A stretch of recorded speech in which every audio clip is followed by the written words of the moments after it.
Começa agora 98 Talks, conectando a 98 à rede Mais Record. Da capital para as regiões Sul, Norte e Zona da Mata Mineira. Olá, olá, olá, boa noite! Seja muito bem-vinda, seja muito bem-vindo. Sim, começando mais uma edição do seu 98 Talks.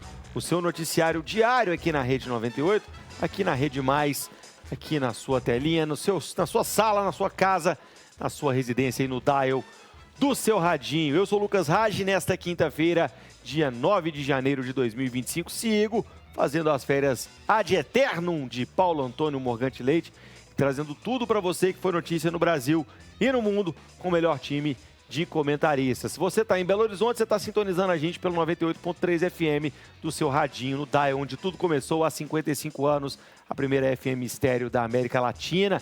Também estamos no nosso portal 98live.com.br, no YouTube, no canal 98 Live, na TV aberta no canal 29 em Belo Horizonte, 22 em Sete Lagoas, e na nossa parceiraça Net Claro, nos canais 198 Digital e 698 HD. Para mais de 400 municípios do interior de Minas, nós estamos ao vivo na Rede Mais, nossa afiliada a Record. Vem com a gente, bora participar, bora interagir nesse programa, tem muita coisa para te contar.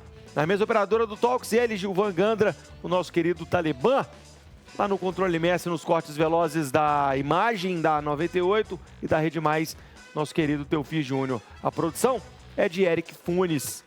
Quem vem na bancada hoje, virtual, é a minha duplinha dinâmica de ontem, porque coisa boa a gente repete. Direto de Nova York, o sempre polêmico e sempre maravilhoso Ricardo Kessman. Boa noite, Ricardo. Bem-vindo. Obrigado pela parte que me toca. Boa noite, Raj. Boa noite também para o Figueiredo e boa noite para a nossa queridíssima audiência. Ele que vai faturar Burger King de graça na semana que vem, Gustavo Figueiredo, meu querido Figs. Boa noite, Figs. Boa noite, Raj. Boa noite, Ricardo. Gostei dessa jogada de marketing, hein, Raj? Vou pegar um sanduíche no Burger King aí semana que vem. E o nosso querido amigo Antônio Claré. Como é que é essa história mesmo, velho? A marca de... Não vou ficar repetindo o nome, não. A marca de sanduíches famosa aí, uma rede fast food, vai dar sanduíche de graça para advogado semana que vem? Que história é essa, Figueiredo? Traz pra gente. Ô, Raj, eu não acompanhei muito essa notícia de perto, não, porque hoje aqui no escritório foi de muito trabalho, mas parece que a marca fez uma jogada de marketing igual ela fez com o pessoal que tem calvície, né, os carecas aí no ano passado. Então ela está começando a ter essas atitudes como forma de estar forçando, né, assim, apresentando a marca, né, de uma forma mais atrair determinados grupos, né, e conectar determinados grupos com a própria marca. Então achei interessante. Vamos ver aí qual que vai ser o próximo grupo que eles vão utilizar para estar divulgando aí o produto e a marca deles, né? De 13 a 15 de janeiro a empresa vai oferecer o tal do BK Taste de graça para todos os advogados do Brasil. Para conseguir o lanche de graça, o advogado vai ter que ir até um drive-thru da rede aí e apresentar a carteirinha da OAB na hora do pedido. Claro, promoção limitada a um CPF aí. É um sanduíche por CPF. Fala, Ricardinho. O Figueiredo vai fazer jus a 2, né? Então, que ele não pegou o dele pela careca, né? Telha. Agora, você vê que agora ele tá colocando de ladinho, né? E também porque é advogado. É dupla de sanduba para Gustavo Figueiredo. Gente, você pode participar com a gente também, viu? Papo Furado não é só na bancada, não. Você é parte integrante desse programa, é essencial para que ele funcione. O WhatsApp, claro, já está na tela. E eu te falo, é o 31 DDD 993169898. 31 993169898. Bora bater um papo com a gente e repercutir as principais notícias. E a gente já começa trazendo atualizações do prefeito Fuad Noman, prefeito de Belo Horizonte. Prefeito de Belo Horizonte voltou a ser entubado na UTI do Hospital Mater Dei. Isso na noite dessa quinta. Em nota, a unidade de saúde disse que ele vai fazer uma traqueostomia percutânea para melhorar o cuidado respiratório amanhã. Fuad foi internado na última sexta com um quadro de insuficiência respiratória.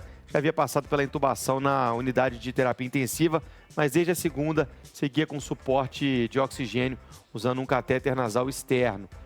Na quarta-feira, ontem, um boletim médico citou que o quadro de saúde do prefeito era estável, com evoluções. Por conta do estado de saúde, Fuad está afastado do executivo da capital mineira. Na noite de sábado, a prefeitura informou que o vice-prefeito, o Álvaro Damião, assume interinamente aí o gabinete até que Fuad se recupere. É idas e vindas normais do tratamento de saúde pelo qual se passa Fouad Noman, ele que está passando por uma recuperação de um câncer diagnosticado no ano passado. Esse câncer já vencido, mas reflexos aí da quimioterapia. A gente desejando aí prontas melhoras ao prefeito Fouad Noman. Ricardo Kertzmann, opinião aí sobre a notícia? Bem rápida, Lucas. É chato, né? Porque ele tinha sido extubado, então havia uma expectativa de uma progressão. Aí deu essa regredida, mas só para a nossa audiência entender bem o que é a traqueostomia, né? Porque é um nome meio fantasmagórico demais. Na verdade, é um buraquinho que se faz na traqueia para poder facilitar o acesso desse tubo que leva o oxigênio para o pulmão. Com essa instabilidade do prefeito, ora precisa ser entubado, ora extuba, isso além de causar dor, né, isso irrita muito, machuca o local, também acaba ficando sujeito à infecção. Então, nesses casos, os médicos preferem abrir um buraquinho, um acesso, e aí, quando precisa dessa ventilação mecânica, né, desse auxílio, é só ligar o tubo e aí o oxigênio entra. Vamos continuar aqui na torcida, Raj, desejando o melhor possível para o nosso querido prefeito. Boa. Ontem, o Mater Dei tinha informado que só ia soltar boletins médicos, caso necessário, e só pedido da família de Fouad para dar mais privacidade ao prefeito nesse momento de recuperação. Está licenciado, então, a pessoa física Fouad, nesse momento cuidando da saúde, quem cuida do gabinete é Álvaro Damião, e a gente, claro, recebendo informações sempre que há uma mudança no quadro de saúde do prefeito, e vai trazendo para você, o nosso ouvinte do 98 Talks, nosso telespectador do 98 Talks. A gente vai trazer uma curiosa na curtinha de hoje, a gente começar o programa de um jeito mais curioso, mais leve. A Prefeitura de Carmo do Rio Claro, no sul de Minas Gerais, publicou um decreto que proíbe funk em escolas da rede municipal. É isso mesmo. O prefeito da cidade, o Felipe Carriello, do PSD, afirmou que 90% das letras do estilo musical são impróprias para as crianças. A Prefeitura alega que a medida tem como objetivo preservar o desenvolvimento moral, a imagem, os valores e crenças dos alunos da rede pública. Além do funk, também fica proibida a execução de qualquer música ou gênero musical que faça menção a esses temas, ainda que por duplo sentido. O decreto também proíbe o funk em qualquer evento promovido pelo Poder Público Municipal para crianças e adolescentes, incluindo matinês e os blocos de carnaval. Fiscalização vai ser feita pela Secretaria Municipal do município. Meu filho, lá em Carmo do Rio Claro, não pode mais funk. Ela pertinho da sua cidade, hein, Figueroa? Rádio, inclusive algumas pessoas já me mandaram essa notícia, deixar bem claro, minha cidade é Carmo da Cachoeira, a cidade, eu diria, quase um principado que existe ali no sul de Minas, né? E Carmo do Rio Claro tá lá, que eu nem coloco como sul de Minas, Carmo do Rio Claro é sudoeste de Minas, é lá perto de Passos, né? Então é bem distante da minha querida Carmo da Cachoeira. Mas, Raj, nessa notícia tem um ponto que me chama a atenção, é que o poder público municipal interferir com um decreto de uma situação como essa, né? Sendo que a gente sabe que as escolas, inclusive hoje no Brasil, as diretoras de escolas têm o próprio poder, tem todo um cuidado de saber avaliar aquilo que é bom, o que é ruim para as suas crianças. Aí vem o poder público municipal criando um decreto para... Parece que, na minha opinião, quando eu vejo algumas notícias dessa, Raj, é mais para gerar tumulto e confusão do que realmente proteger as crianças, sabe? Essa eu acho que é a minha opinião sobre esse tema aí, essa curtinha que a gente começou o programa. Ô, Figueiredo, bairrismos à parte aí, eu comungo da sua opinião também. Quero saber o que pensa Ricardo Kertzmann. Fala comigo, Ricardo. Lucas, primeiro que eu duvido da eficácia, né, dessa lei. Como é que você vai vigiar isso? Como é que você vai fiscalizar? Vai ficar pegando os moleques pelo pescoço? Vai ficar vigiando o celular de cada um? Vai proibir que ouça música? Segundo que me parece, né, que qualquer um que argue inconstitucionalidade disso aí vai levar, porque o prefeito não tem esse poder. E o terceiro, que eu acho que é o mais preocupante, e se o prefeito, sei lá, ou uma outra pessoa, uma outra autoridade, amanhã cismar que... Olha, não estou defendendo funk não, tá? Eu acho essa música, esse estilo musical, pavoroso. Eu nem chamo isso de música. Mas existe, tem muita gente que gosta. E se esse prefeito ou alguém resolve não gostar de samba, vai proibir samba? Ou bossa nova? Não pode ficar a critério de ninguém esse tipo de decisão autoritária, não. É a minha opinião. Boa, no som do funk, a gente segue aqui com o 98 Talks. Tô brincando, vamos sem funk, vamos com notícia mesmo que a gente entende. É o que a gente entende, é polêmica aí a adesão do prefeito aí de Carmo do Rio Claro, no sul de Minas. Não é Carmo da Cachoeira, terra natal de nosso querido Gustavo Figueiredo. Vamos falar de economia, gente, vamos falar de Haddad. O ministro da Fazenda, Fernando Haddad, disse hoje que se o presidente Lula sancionar com vetos o projeto que o presidente Lula deve sancionar com vetos o projeto de renegociação de dívidas dos estados com a União, o famoso PROPAG, que passou no Senado Federal. Durante a reunião no Palácio do Planalto, os ministros sugeriram pontos que não deveriam ser sancionados no texto que foi aprovado no Congresso. Haddad destacou que os vetos sugeridos incluem todos os trechos que acarretam impacto nas finanças públicas. Abre aspas. Tudo que tem impacto primário nas contas, sim, vai ser vetado, porque era um acordo preliminar com o Congresso. O Congresso queria fazer a repactuação, mas esse era o pressuposto da Fazenda, foi o que disse Haddad a jornalistas. Vamos lembrar? Lula tem até o dia 13 de janeiro para sancionar, vetar ou sancionar com vetos a matéria que cria o PROPAG, o Programa de Pleno Pagamento da Dívida dos Estados com a União. De autoria do senador mineiro Rodrigo Pacheco, até então presidente do Senado no ano passado, e de grande interesse de estados como o Rio de Janeiro, Minas Gerais, de Romeu Zema, que também está de olho aí na saúde financeira do Estado, no caixa, e ajustar as contas, as dívidas. Mas vai ser vetado alguns pontos, aquela famosa, né, vai ser chancelado com ressalvas. É água no chope do PROPAG, Figueiredo. Você vê um desfecho positivo para essa novela? Raj, para saber se é água no chope, né, a gente precisa entender quais vão ser os pontos que vão ser vetados. Dentro da notícia, o ministro Haddad, na minha opinião, ele está certo realmente, porque ele tem que preocupar com as contas públicas, que, como a gente já vem discutindo desde o final do ano passado, aqui no 98 Talks, está um caos, né? Então, a preocupação dele, de acordo com o que a gente acompanhou na notícia, é realmente do impacto que vai ter nas contas públicas, né? Obviamente, a gente sabe que o governo federal teria outros inúmeros mecanismos para fazer o ajuste fiscal, para possibilitar, né, toda a necessidade que o governo precisa para melhorar suas contas públicas e melhorar o cenário econômico do país. Obviamente que não vão ser esses vetos que vai repercutir dessa forma positiva no que o país precisa no aspecto econômico.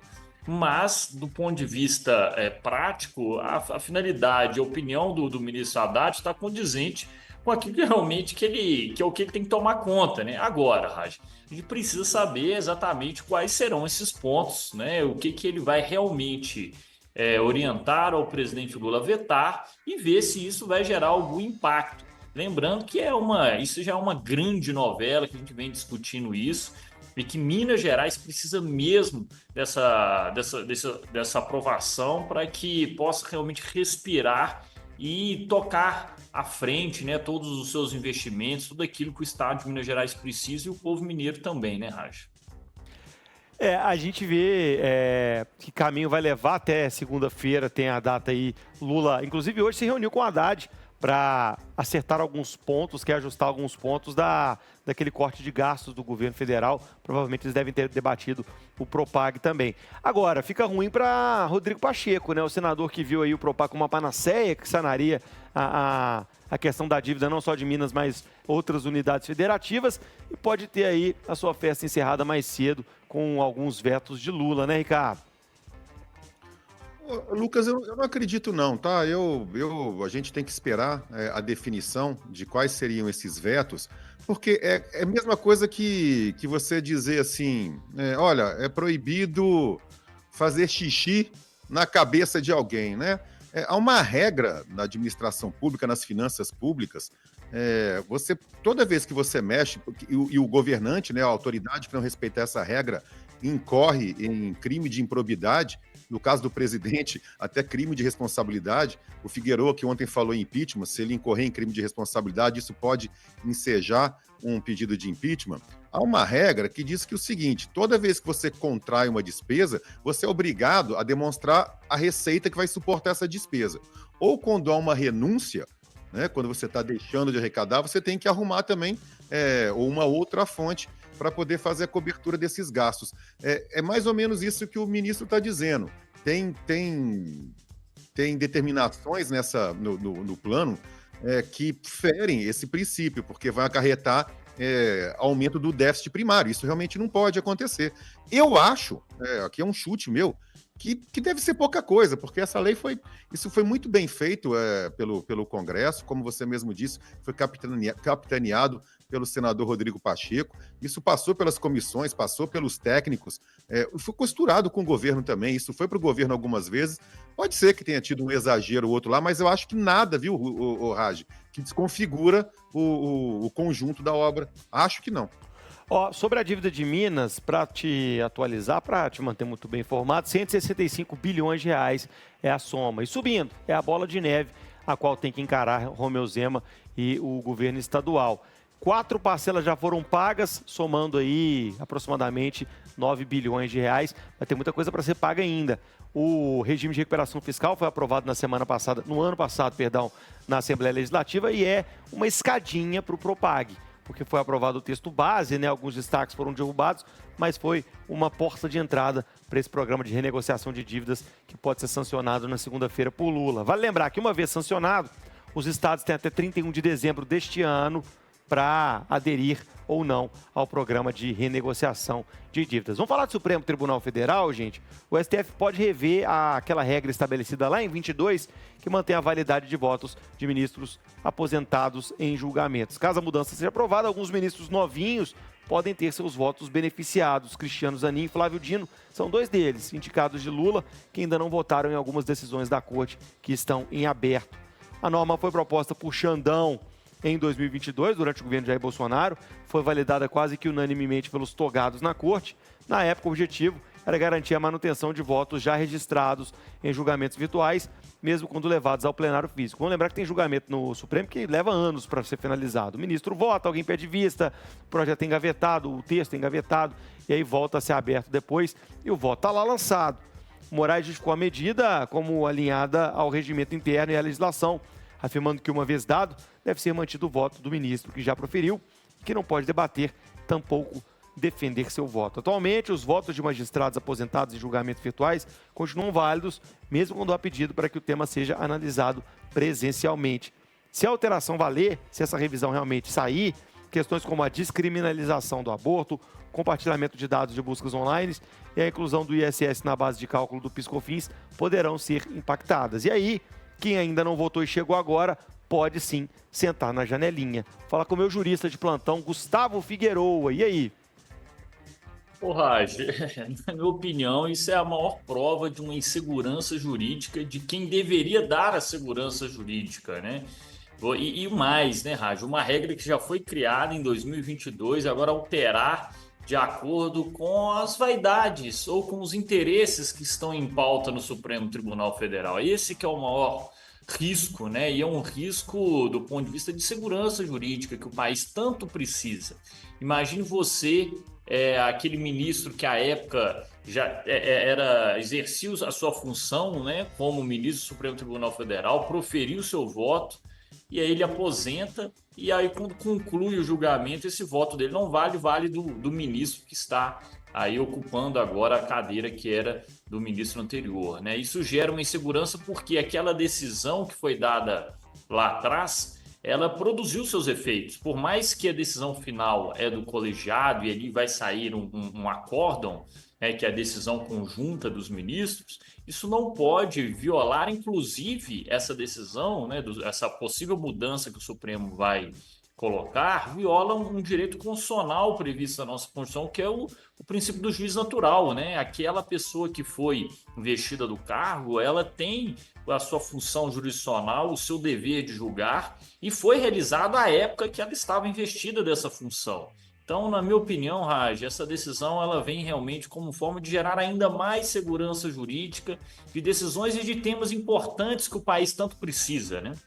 E 2 anos, né, cara? Desde a última decisão, aí você revisa, aí você vê se o Supremo ficar mudando suas decisões de 2 em 2 anos, a forma como tramita textos, como o rito corre pela casa, pela corte, realmente a insegurança jurídica se instaura e a segurança jurídica vai para o espaço. Ricardo Kertzmann, tá com a gente ou não?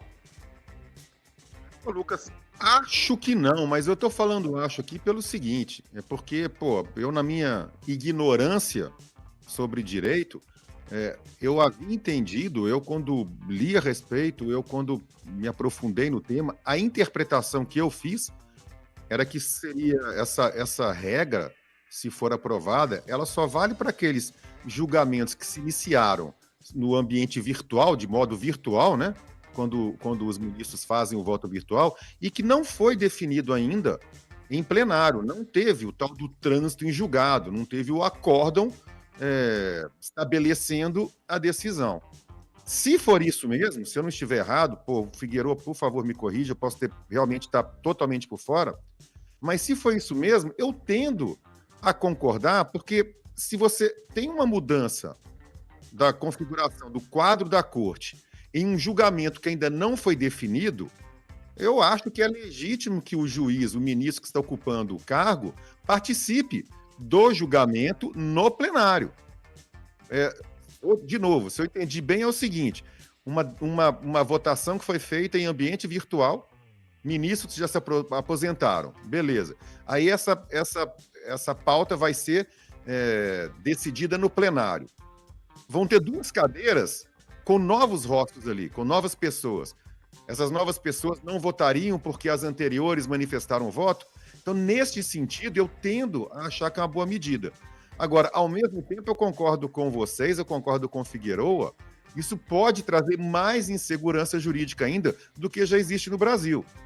Lembrando que a prova maior desta reviravolta de votos, mas aí não foi em ambiente virtual, ambos os casos se deram em plenário, foi aquela alteração da possibilidade de prisão de um condenado em segunda instância, que 2 anos depois, o seu Gilmar Mendes, o seu Dias Toffoli, eles resolveram virar a mesa, né, e conseguiram reverter o resultado. Com isso, o presidente Lula, à época, o ex-presidente Lula e hoje presidente, saiu da cadeia e deu no que deu, ele está aí, na presidência. Então, assim, eu acho que são coisas parecidas, né, distintas, parecidas, e que realmente, se eu entendi bem, eu tendo a achar que é correto. Figueiredo, você consegue tirar esse tema de Ricardo Castro? Eu acho que mesmo com a explicação do Ricardo, eu tendo a discordar, tá? Ainda acho que, uma vez lançado, esse voto não pode ser retirado, não. Mas quero ouvir a sua opinião de especialista, Fix. Então, Raj, a contextualização, né, e a especificação do caso foi muito bem feita pelo Ricardo, mas aquilo que eu disse, né, o juízo natural daquela pessoa, por mais que seja no ambiente virtual, ela está investida da função pública e ali ela exerceu, né, a sua função proferindo um julgamento e depois vai para o plenário presencial e aí ela já não está mais com o ministro, as outras pessoas vão assumir e julgar. Na minha opinião, Raj, realmente gera uma insegurança jurídica em razão do voto proferido, por mais que foi anteriormente um ambiente virtual. Deixa eu fazer mais um adendo aqui, Raj, bem rápido. Sim. Outra coisa curiosa nesse caso, Figueiredo, é que isso mais ou menos, né? Isso aí foi levantado, essa bola foi levantada, porque há alguns votos sobre temas que não foram nem pautados ainda para plenário, mas que antes de se aposentarem, o Lewandowski, por exemplo, os caras já meteram os votos dele lá, repito, em pautas que em temas que nem foram pautados ainda. Então imagina que, sei lá, leve a plenário alguma dessas pautas daqui a 2 anos, 3 anos. Aí você vai votar algo que um voto que o cara proferiu anos atrás. Eu acho que é nesse sentido que eles estão querendo mudar. O problema, né, é que esses caras fazem tanta caca que, às vezes, tudo que vem de lá a gente acaba olhando com um olhar meio enviesado, né? Gente, vamos pular para a segurança pública. Eu vou trazer mais uma aqui. Essa a gente tem debatido aqui nas edições do Talks.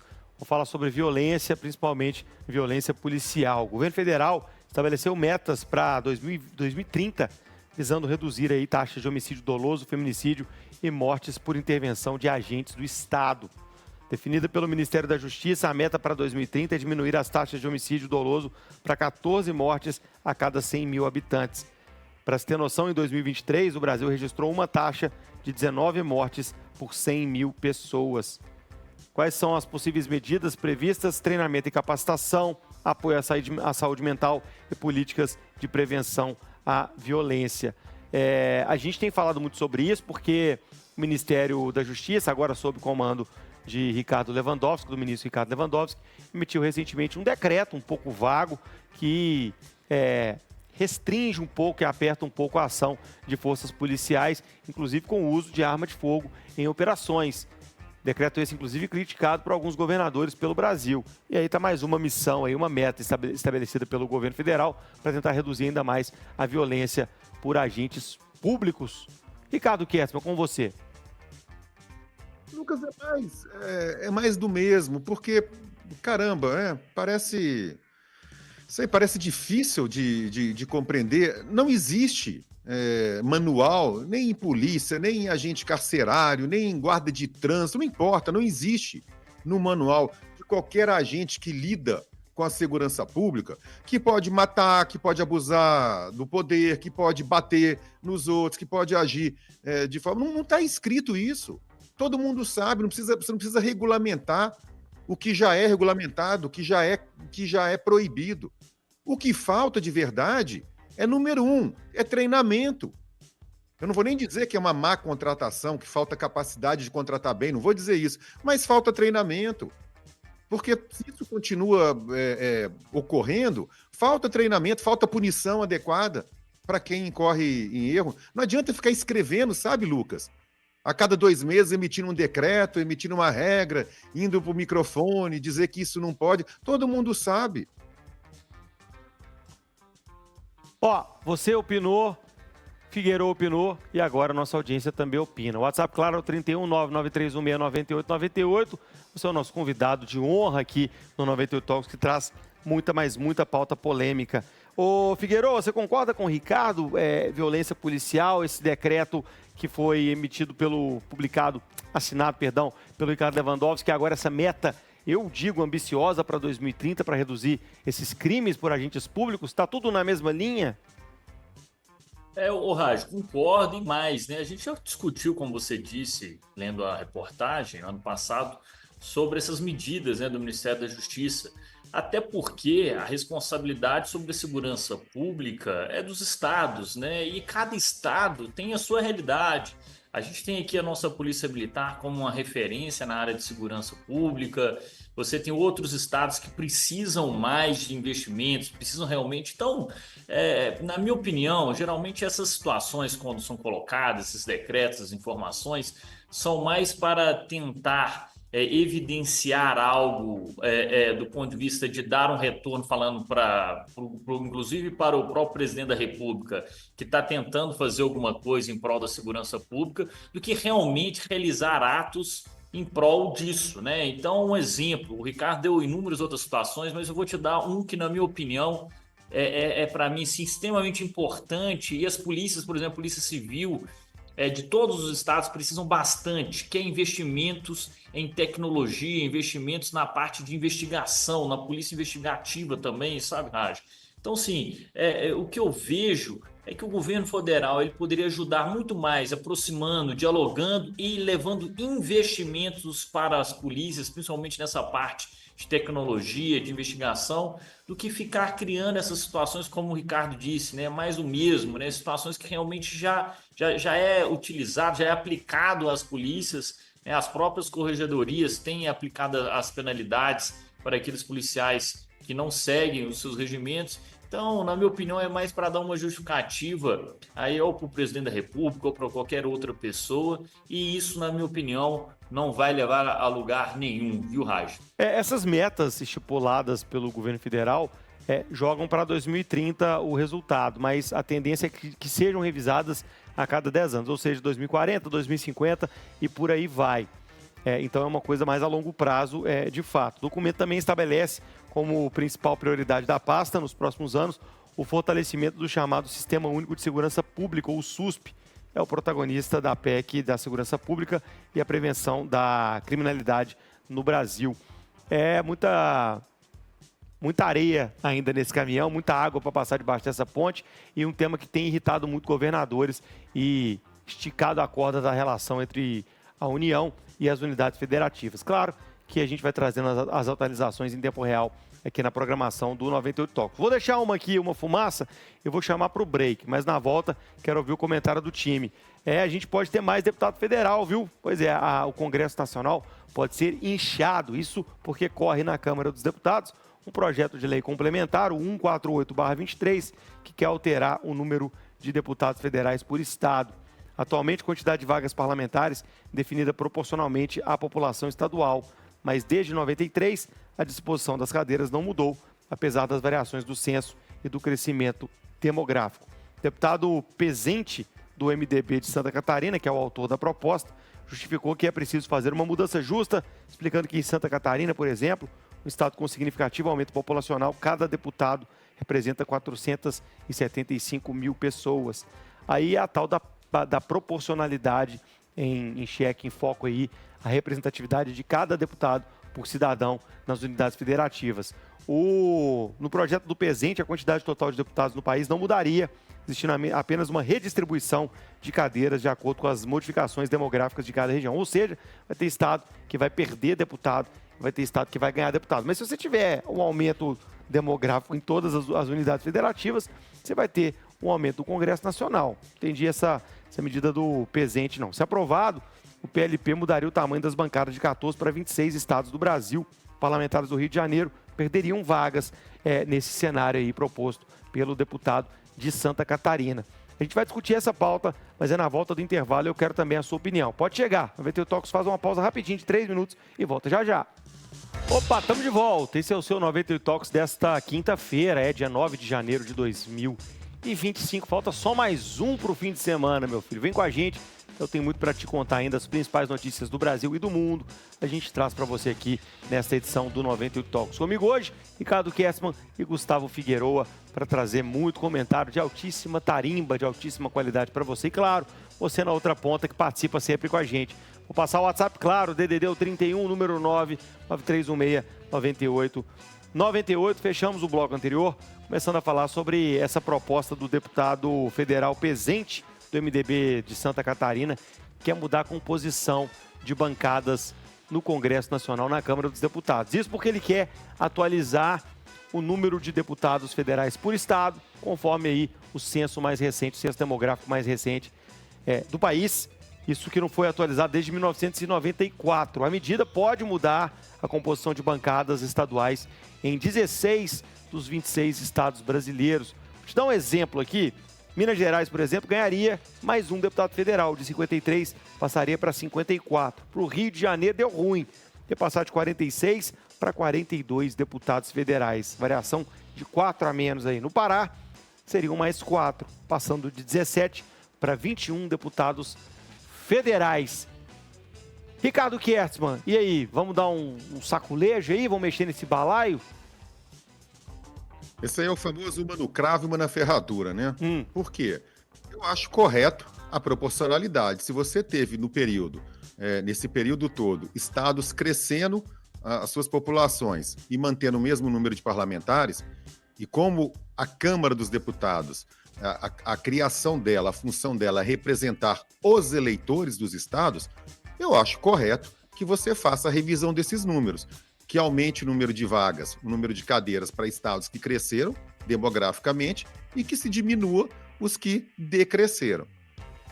Só para quem não sabe, no Senado a lógica é outra. No Senado cabe a representação dos estados, independentemente do número de eleitores. Por isso que o número é igualitário para todas as unidades da federação. Coisa que eu não concordo também. Eu acho que não tem o menor cabimento.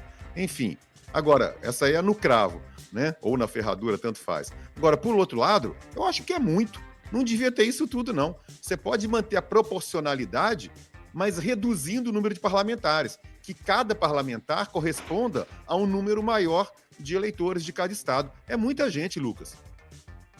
Figueroa, sua opinião? Raj, já tem eu não cheguei a ver a análise desse projeto de lei, mas já tem a lei complementar 78, né, que fala que é proporcional, né? Pega lá do IBGE os números, um ano antes da eleição, faz as contas, passa para o Tribunal eleitoral e aí saem os números exatos que cada estado vai ter, né? Então, eu não entendi, obviamente, também não cheguei a ter acesso a esse projeto de lei. Mas um ponto que é importante é a gente ver, né? Um deputado de Santa Catarina, na hora que vê os cálculos que ele apresentou no projeto de lei, é o único estado que vai aumentar aí para 4 deputados, né? Ou seja, ele está defendendo ali, obviamente, um cálculo que vai beneficiar o seu estado. Agora, se está sendo justo ou não, o projeto de lei realmente precisa de uma análise aprofundada deles, sabendo que já existe a lei complementar que fala dessa proporcionalidade. Então, eu acho que o que a gente precisa discutir mesmo foi aquilo que a gente falou ontem, né, Raj? É realmente uma reforma política, né? Não vai ser números de deputados. Eu, inclusive, acho esse número de 500 e tantos deputados, assim, um número muito elevado para aquilo que eles entregam, né, para a nossa sociedade. Eu acho que não precisava ser esse número grande de deputados, principalmente quando a gente identifica o desempenho dos deputados que estão lá. Eu acho que o que o Brasil precisa mesmo é de uma reforma política profunda para que possa devolver à sociedade brasileira a força política que as pessoas precisam ter, do que ficar a política feita somente para os políticos. Escuta essa aqui, vamos falar de mobilidade urbana, quero falar de Belo Horizonte um pouquinho. Um estudo divulgado hoje, feito pelo Instituto Cidades Responsivas, colocou Belo Horizonte como a melhor cidade em transporte público na comparação com outras 8 capitais brasileiras. Na verdade, Belo Horizonte e outras 7 capitais brasileiras, e BH ficou em primeiro. Esse Instituto Cidades Responsivas analisou a capacidade do sistema de transporte público de entregar o cidadão em oportunidades de emprego e suas residências em até 45 minutos. Belo Horizonte teve o melhor índice por causa da disposição das linhas e das condições do transporte público, segundo o estudo, ficando à frente de cidades, por exemplo, como Rio de Janeiro. A capital fluminense foi a última colocada quando o assunto é a eficiência do transporte público. Vamos lembrar que o transporte público de Belo Horizonte teve um aumento em sua tarifa recentemente. Na última semana, última semana do ano passado, na verdade, a Prefeitura anunciou um reajuste de 50 centavos na linha convencional IMOV e também as circulares aqui da capital mineira. O subsídio segue, mais de 500 milhões de reais sendo pagos aí às concessionárias responsáveis por gerir os ônibus de Belo Horizonte. Depender do Instituto Cidades Responsivas, o trem está dando certo, está funcionando. Ricardo Kertmann, concorda com isso tudo ou não? Lucas, Ricardo, respeito muito todos os estudos sérios de institutos sérios, né? É um estudo que foi feito, se é isso que apontou, eu acredito, respeito. São dados, a gente não vai ficar brigando contra dados. A Prefeitura de Belo Horizonte, na campanha a gente viu muito isso, porque os candidatos concorrentes do prefeito Fuad, uma das principais pautas de ataque à gestão era a mobilidade urbana, era o transporte coletivo de passageiros. Todos eles atacavam e o prefeito insistia em pesquisas que, segundo ele, a prefeitura as tem, eu também acredito, o prefeito não é mentiroso, não é irresponsável, essas pesquisas existem, dizendo que a população avaliava muito bem o transporte coletivo, que o número de reclamações era muito baixo. Esse estudo agora, ele veio, de certa forma, corroborando o que o prefeito havia falado. O ponto, Lucas, é que os números, né, para uma cidade grande como Belo Horizonte, os números são muito grandes. São cerca de 24 mil viagens todos os dias, né? São 500 mil quilômetros rodados. E num percurso tão grande, numa frota tão grande, é claro que você vai ter problemas, você vai ter ônibus quebrando, você vai ter atraso. Nem toda a frota, aliás, uma boa parte da frota, infelizmente, ainda é antiga, precária, está sendo substituída e tudo mais. Eu fico feliz porque a gente está em primeiro lugar dentre as capitais, o Rio de Janeiro está em último. E uma coisa surpreendente nesse estudo também, e isso eu posso falar com propriedade, porque eu não pego o transporte coletivo, mas eu ando de carro, né? Eu me desloco de carro por Belo Horizonte. No quesito transporte individual de carro, Belo Horizonte ficou em segundo lugar, só perdeu para São Paulo. Aí, como motorista, eu falo, não é possível um negócio desse. O trânsito é uma M, a gente fica sempre parado. É que a gente tende a olhar, né, para o nosso próprio problema e não vê o todo. É uma cidade muito grande, é uma região metropolitana muito grande. Então a gente acha que está tudo ruim, mas tem muita coisa boa funcionando em diversos outros cantos da cidade que a gente não vê. Acho que é isso que reflete essa pesquisa. Figueroa. Ô, Raj, vamos lá, né? Assim, uma coisa, na minha opinião, diante do que o Ricardo disse, instituto, obviamente, são dados, são pesquisas, né? Contra números e dados a gente não tem que discutir. Obviamente, em pesquisa se discute a metodologia, né? Metodologia do que foi feito e do que foi apurado. Eu realmente não tive acesso à metodologia que foi colocada nesse instituto, mas o que a gente vê, do que as pessoas comentam, né, do ponto de vista de mobilidade, lembrando, mobilidade não é só o ônibus. A mobilidade envolve todo um sistema de comunicação, de transporte de pessoas. E Belo Horizonte ter somente uma linha de metrô e aonde você vai ter agora a segunda, é realmente um absurdo pelo tamanho que é a cidade. Quando se identifica essa situação, já por aí a gente já sabe que a mobilidade em Belo Horizonte necessita de inúmeros investimentos, né? As críticas que são feitas, o que todo mundo coloca, principalmente o gasto que é colocado para as empresas de ônibus, é como esses recursos são alocados e como que eles acabam sendo evidenciados, inclusive pela Câmara Municipal de Vereadores de Belo Horizonte no ano passado, foi de exigir realmente a transparência de como esses valores são gastos e colocados esses investimentos para as pessoas e para a população em geral, né, Raj?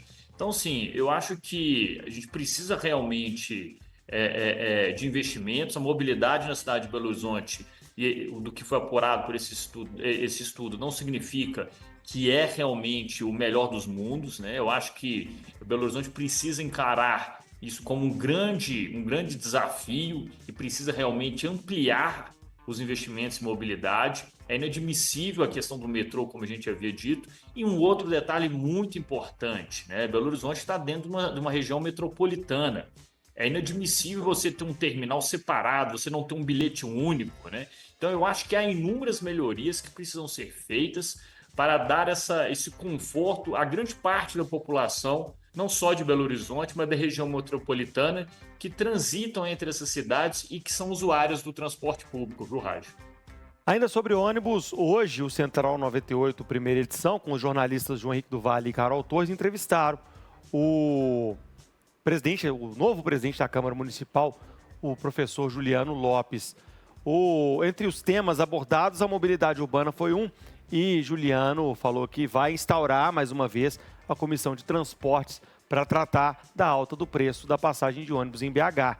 Segundo ele, essa comissão, que vai ser nomeada ainda esse mês, vai definir se o reajuste é válido, se deve acontecer de fato em 50 centavos e se o subsídio deve continuar a ser pago às empresas de ônibus de Belo Horizonte. Essa notícia e os outros destaques que Juliano trouxe para a gente, você acompanha no nosso site, 98live.com.br. Corre para lá, mas é depois do programa. Espera acabar, daqui a pouco você acessa. Vou pular para o Internacional, quero trazer duas rapidinhas para você. Hoje foi dia de velório de um grande estadista, o ex-presidente Jimmy Carter, morto aos 100 anos. Foi velado em uma cerimônia com pompas e circunstâncias em Washington, nos Estados Unidos. A cerimônia contou com a presença de vários chefes de Estado do mundo inteiro e, claro, dos Estados Unidos. Ex-presidentes estiveram todos lá. George Bush esteve por lá, George W. Bush, na verdade, né? O ex-presidente Bill Clinton também esteve por lá, a vice-presidente Kamala Harris, o atual presidente Joe Biden e o futuro presidente Donald Trump. Inclusive Trump, que foi visto a conversas ao pé do ouvido com ninguém mais, ninguém menos que o democrata e antecessor Barack Obama. Os dois foram vistos ali, uma cena curiosa que circulou na internet, conversando entre fuxicos e risadas para olhares furiosos de Kamala Harris, vice de Joe Biden, também democrata. George Bush, filho, por sua vez, ignorou Trump e sequer cumprimentou o futuro presidente dos Estados Unidos. É o bastidor da política que é sempre curioso de assistir e essas cerimônias sempre possibilitam essas cenas inusitadas. Ricardo Ketzmann, que está lá nos Estados Unidos ainda, está em Nova York, parece que não vai voltar nunca mais, acompanhou de perto a repercussão do velório e enterro de Jimmy Carter, né, Ricardo? Lucas, e realmente, viu? Isso aqui causou um grande alvoroço. Todos os principais sites, né? O New York Times, New York Post, todos eles, de Washington Post, todos estão mostrando, estão colocando o videozinho dessa conversinha de brothers, né? Parece aí Best Friend Forever, os amiguinhos para sempre, do Barack Obama e do Donald Trump. É interessante, né? Porque são pessoas... O mundo da política tem muito disso, né, Lucas? A gente vê essas pessoas publicamente se ofendendo, brigando, mas a gente não sabe o que acontece nos bastidores, né? No tal do cafezinho. Quem frequenta o Congresso diz muito isso, que os caras se pegam em plenário, mas aí na hora do cafezinho estão lá trocando beijos, abraços, falando de futebol, conversando sobre a vida. Foi uma cena inusitada. E olha, o Lucas, quer saber? Tem que ser assim. Isso chama civilidade, né? Isso chama civilização.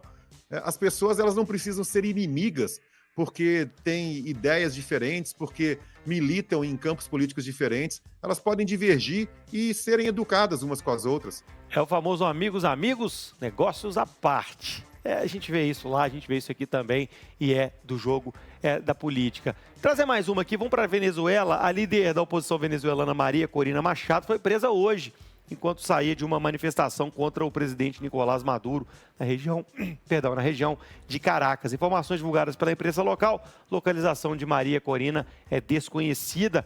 Ela fez a primeira aparição pública em 5 meses hoje, ao discursar para manifestantes na região de Chacal, nos arredores da capital venezuelana, Caracas.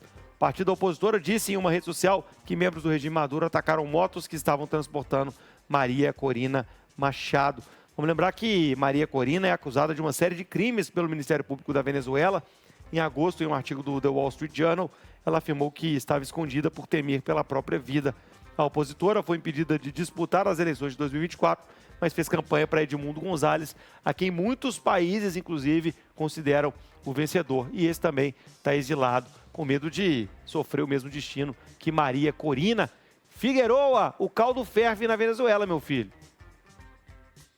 Raj, lá, cada dia que passa, a gente vê a situação gravíssima que a Venezuela está sendo colocada diante desse ditador, né? Então, agora o que a gente precisa é verificar informações, aguardar para onde foi levada, e o que a gente espera é que a vida dela esteja realmente preservada. Acredito que não, né? Mas os grandes líderes mundiais, a partir desse fato, e uma prisão onde realmente não há nenhuma garantia, não só da vida, mas também de direitos da pessoa, direitos individuais dela, que grandes representantes de todos os países possam realmente se posicionar efetivamente contra.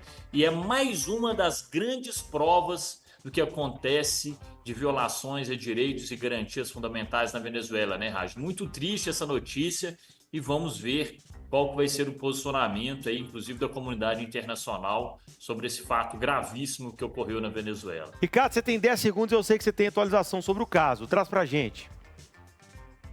Olha, é uma série de informações desencontradas, Lucas. O governo venezuelano negou que sequestrou a Corina, mas é mentira, ela de fato foi sequestrada. Surgiu na internet, em redes sociais, vídeos dela, ela gravando vídeos dizendo que estava bem, estava segura. Esses vídeos, segundo os correligionários dela, são vídeos que ela foi forçada a gravar, mas a última notícia mais crível que existe é que ela está solta, ela foi solta. Ela de fato foi levada pelos bate-paus do Maduro, mas foi solta. Essa é a última notícia. Boa. Ricardo, sempre atualizando a gente fica por aqui, mas volta amanhã com mais 98 Talks para você. Se você tá no interior, se você tá ligado pela Rede Mais, agora você fica com o Jornal da Record. Aqui em Belo Horizonte, tá chegando o Filhos da Pauta. Amanhã a gente se vê. É às 7 da noite, hein? Até mais! Termina aqui na Rede 98 Talks.